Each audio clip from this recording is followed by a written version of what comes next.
По крайней мере, 6 солдат были убиты террористом-смертником, напавшим на автобус в столице Афганистана. 10 человек в результате взрыва в Кабуле были ранены. Ответственность за теракт взяли на себя талибы. Атаки талибов против правительственных войск усилились в преддверии вывода американских вооруженных сил, который планируется завершить в течение 3 недель. В восточной части Афганистана 6 человек были арестованы и обвинены в контрабанде наркотиков. 2 из задержанных в Джалалабаде – пакистанские женщины, остальные – афганцы. По словам начальника полиции Джалалабада, группа перевозила около 36 килограммов наркотиков.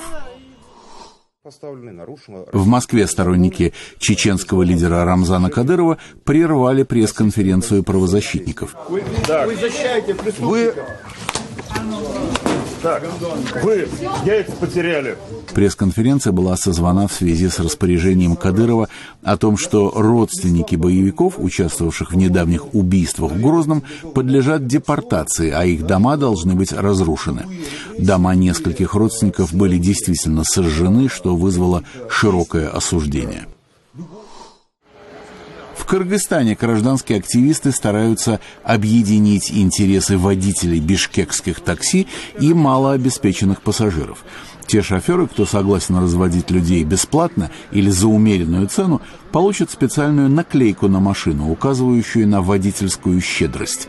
Эта акция должна помочь тем, кто при погоде ниже нуля не в состоянии регулярно пользоваться столичными такси. Сараево, в столице Боснии и Герцеговины, открылась 10-я ежегодная зимняя книжная ярмарка. В течение 2 недель книголюбы познакомятся с тысячами изданий и смогут приобрести с большой скидкой издательскую продукцию из Боснии, Хорватии и Сербии.